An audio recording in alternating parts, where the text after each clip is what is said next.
राहुल गांधींनी परभणीत सोमनाथ सूर्यवंशींच्या कुटुंबियांची घेतली भेट। राहुल गांधींची सूर्यवंशी कुटुंबियांशी चर्चा।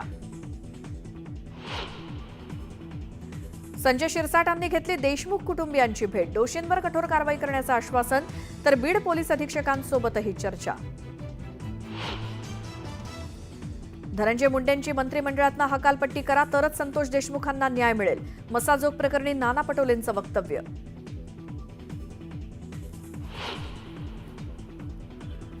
पुढच्या 24 तासात पालकमंत्रीपदाची यादी जाहीर होणार, तर ठाण्याचं पालकमंत्रीपद उपमुख्यमंत्री शिंदेंकडेच राहणार। न्यूज 18 लोकमतला सूत्रांची माहिती।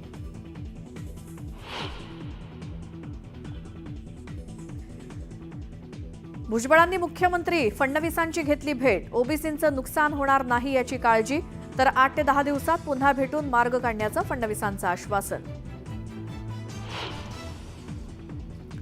छगन भुजबळांची नाराजी हा आमचा पक्षांतर्गत विषय, आम्ही तो विषय सोडवू। नाराज छगन भुजबळांवर अजित पवारांनी थेट बोलणं टाळलं।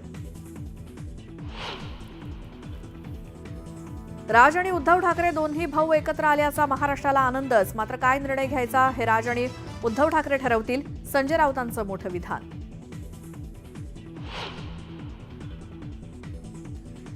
महाराष्ट्राच्या चित्ररथाला डावललं गेल्यामुळे संजय राऊत संतप्त। महाराष्ट्रावर अन्याय का, हे एकनाथ शिंदेंनी फडणवीसांना विचारावं, राऊतांची प्रतिक्रिया।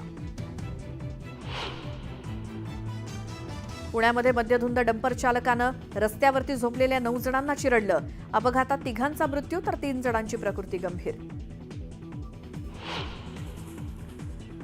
सलगच्या सुट्ट्यांमुळे भाविकांची अक्कलकोटमध्ये गर्दी। श्री स्वामी समर्थ महाराजांच्या जयघोषानं मंदिर परिसर दुमदुमला।